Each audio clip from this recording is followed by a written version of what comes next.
மதுரையில் நடந்த மீனாட்சி சுந்தரேஸ்வரர் திருமணத்திற்கு கள்ளழகர் வரவில்லை. அப்போது அந்த கல்யாணத்தை நடத்தி வைத்தது யாரென்று தெரியுமா? மிகவும் பழமையான காலத்தில் மதுரை நகரம் முழுவதும் ஒரு பெரிய திருவிழா ஒன்று நடந்தது.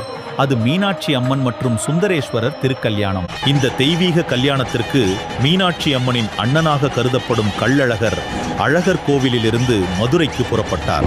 கள்ளழகர் மதுரைக்கு வரும் வழியில் அவரை காண பக்தர்கள் அலைகடலாக திரண்டிருந்தார்கள். அந்த பக்தியை கண்டு மகிழ்ந்ததால் அவர் மதுரையை அடையும் முன்னே திருமண நேரம் வந்துவிட்டது. அந்த நேரத்தில் மதுரையில் இருக்கும் கூடலழகர் பெருமாள் தான் மீனாட்சி அம்மனை சுந்தரேஸ்வரிடம் கன்னியாதானம் செய்து அந்த தெய்வீக கல்யாணத்தை நடத்தி வைத்தார். பின் கூடலழகர் பெருமாள் கிளிமுக்கழகர் அவதாரத்தில் கள்ளழகரை சந்தித்து மதுரையில் நடந்த திருக்கல்யாணத்தின் முழு நிகழ்வையும் விவரமாக கூறினார். இந்த செய்தி கள்ளழகருக்கு தெரிந்தவுடன் அவர் தனது பயணத்தை நிறுத்திக் கொண்டு தனது பக்தர்களுக்கு அருள்பாலித்து அங்கிருந்து புறப்பட்டார். அதனால்தான் இன்று வரை கள்ளழகர் மதுரைக்குள் வராமல் வைகை ஆற்றில் இறங்கி திரும்பிச் செல்கிறார். அந்த